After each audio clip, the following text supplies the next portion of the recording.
हिंदू धर्म शास्त्रों में अंतिम संस्कार में शामिल होना पुण्य कर्म बताया गया है।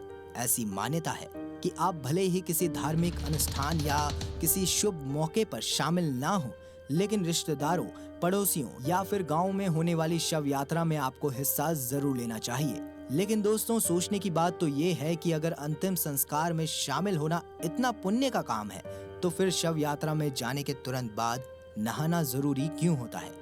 इस पर हमारे धर्म शास्त्रों का क्या कहना है, आइए मिलकर जानते हैं। दोस्तों, गरुड़ पुराण एक ऐसा धर्म ग्रंथ है जिसमें जीव से लेकर मृत्यु से जुड़े हमारे हर प्रश्न का उत्तर मिलता है। गरुड़ पुराण में हमें इस बात का उल्लेख भी मिलता है कि अंतिम संस्कार के बाद नहाना क्यों जरूरी है।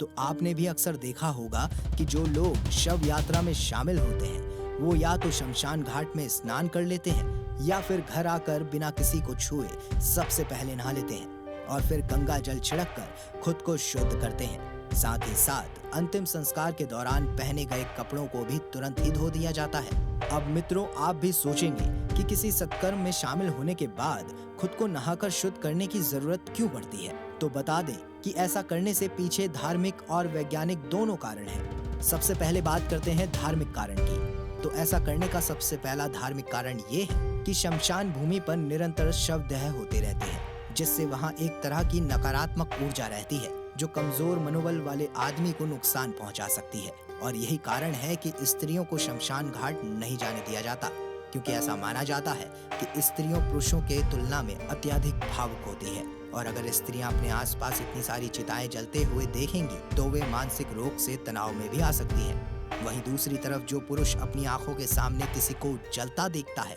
ऐसे में वो थोड़ी देर के लिए ही सही, लेकिन इस सांसारिक मोह से दूर तो चले ही जाते हैं। ऐसे में उनका नहाना इसलिए जरूरी हो जाता है ताकि वो उस नकारात्मक मंजर से खुद को निकाल सके और दोबारा से सांसारिक गतिविधियों में शामिल हो सके।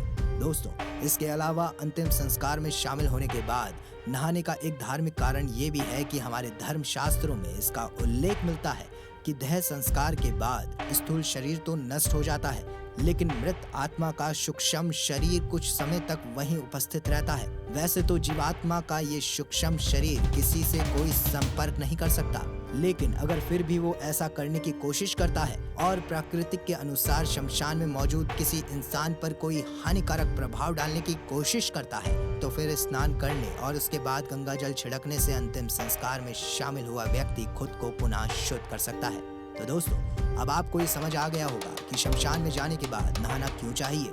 कैसी लगी आपको ये वीडियो? अगर आपको ये वीडियो पसंद आई हो तो वीडियो को लाइक करें, शेयर करें और हमारे चैनल को सब्सक्राइब करना ना भूलें।